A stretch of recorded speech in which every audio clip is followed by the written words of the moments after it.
Alright, hey guys, welcome back to another video. Today's video I'm going to be talking about the Galaxy S22 Plus. This is kind of like my 1 week review after using it. And just so you know, for some background, I came from the Galaxy Note 9 and I used that for 3 years. And so I would say my review is kind of like comparing from that phone to this phone. And so I'm going to be kind of talking about like some positives, like automatic positives about the phone. And then I'm going to be talking about like maybe some things that I noticed that I didn't realize that I was losing, like certain features, until I like was using an app and then I'm like, oh yeah, it doesn't have that anymore. So let's go into this video. Let's talk about the good things. So, you know, automatically, apparently this has like the best Wi-Fi whatever card in it. I don't know, it says like Wi-Fi 6 or whatever. I don't know what that means, but apparently you can get like better like Wi-Fi like speeds with like the S22 Plus and the Ultra. And then obviously the big thing I notice is like having like 5G, so when you're out and about, like you'll have like better like download speeds, like if you're watching videos on Facebook, like it is like crazy fast. So that's like automatically like the first thing that I notice. And I use T-Mobile and I've been having like really great experience. And in places that I normally don't have coverage, like now I have like better coverage. I don't know how to explain it. But yeah, so far using like mobile and stuff like that has been really great. Next is the adaptive display. So it has 120 hertz like refresh rate. So essentially what that means is like it's just super smooth, like really smooth, and it's like adaptive too, meaning like it'll go from like really low refresh rate to 120 depending on like what task you're doing, and then at the same time you can set it so it'll automatically like do that. So it has 120 hertz display like refresh rate, so that means it'll just keep like adapting like really slow, fast, depending on like what task you are doing. I can't notice that it is being slow then fast and slow then fast. It's doing faster than you can like even comprehend, so that's like a good thing. So they figured that out. And yeah, overall, like I would say my browsing the web experience is really good. And next thing I want to talk about is battery life. So for me personally, like with how I do like, okay, so I'll browse like Facebook, I'll be on Reddit, I play like some mobile games here and there, but I'm not like heavily into like mobile gaming. So I'll kind of like share like what my battery life looks like, which is pretty amazing. So let's go to battery life. So let's see, I'm already at 76%, and it says I have about 12 hours and 16 minutes left. So I think that's pretty good in terms of like it'll take into account like on your usage, and since I use this for about a week, I think it has enough data to kind of give you like an average. And it says like a full charge will last about 16 hours and 20 minutes. And I think I can agree, and that makes sense on that, because I would say with a whole day of using the phone, at the end of the day, I'll be like about like 10 to 20%, and then even sometimes 30%. Really depends like how much I use the phone. So that's pretty good. I would say when I was using my Note 9, I had to charge my phone like back to 100%, from like maybe 30 to 40 back to 100, and then during the night time I would just have it plugged in the whole time, because you know, I'll be like browsing Facebook, I'll be watching like anime, I'll be reading some manga, and I'll just kill my battery because of like the screen. I like to have it like brighter and stuff like that. So anyways, not good for your eyes, that's why I have glasses.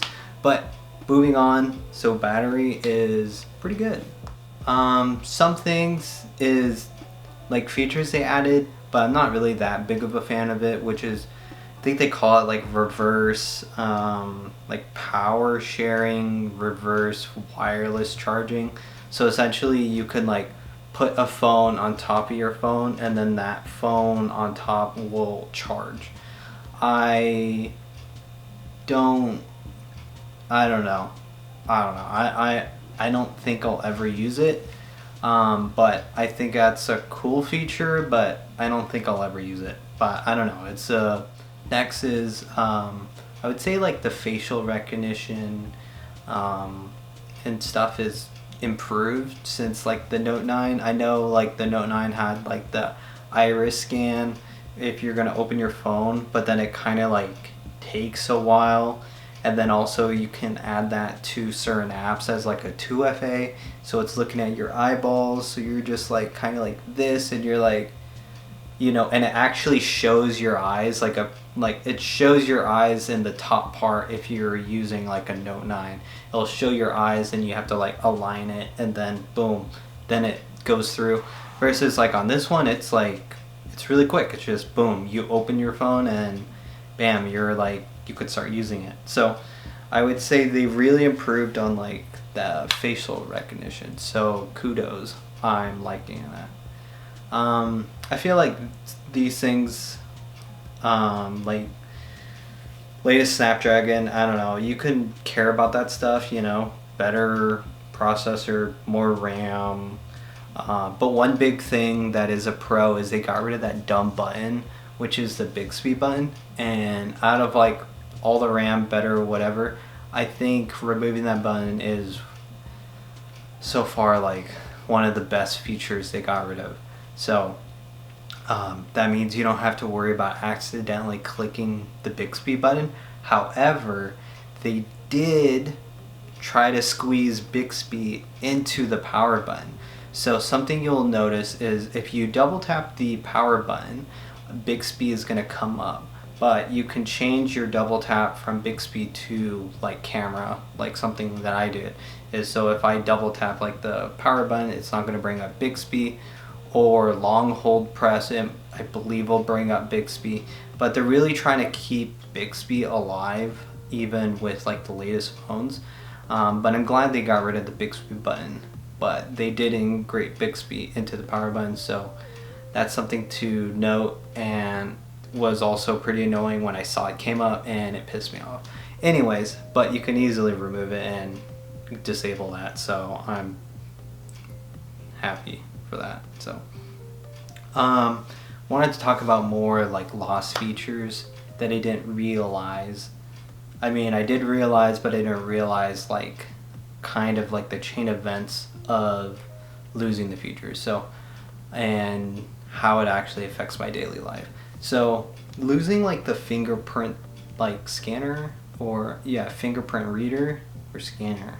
So either way, on the Note 9, you had a physical fingerprint like scanner on like the back of the phone. So you press your finger on the back of the phone, and then it opens your phone. What was really great about that is there was an indent in your phone where you can just kind of like put your finger there, and then your phone's unlocked. So that means you could be like maybe out at Starbucks, you could be out at like Walmart, and you're like in a hurry and you need to grab your phone quickly. By the time your hand is out of your like pocket, it'll already be open and you'll be ready to start using your phone. Something I noticed with this phone is I can't automatically like try to open my phone while it's in my pocket. Yeah, there's it does have a on-screen reader, but it's really awkward if you're trying to grab your phone and unlock it at the same time. It's too awkward to do it. Kind of hurts your thumb if you try to do it. I try to do it, but it really just doesn't recognize your finger.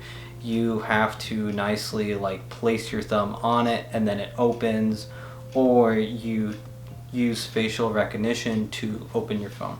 So these are some things I wouldn't say it's like annoying, it's semi-annoying, but I wish they kept the finger like print scanner reader thing and then maybe put it on the power button. Because then when you're taking out your phone out of the pocket, just feel for the power button and you'll get used to it, and then you can just boom start using your phone. So I think that could have been, I don't know, a missed opportunity, but they didn't go for it.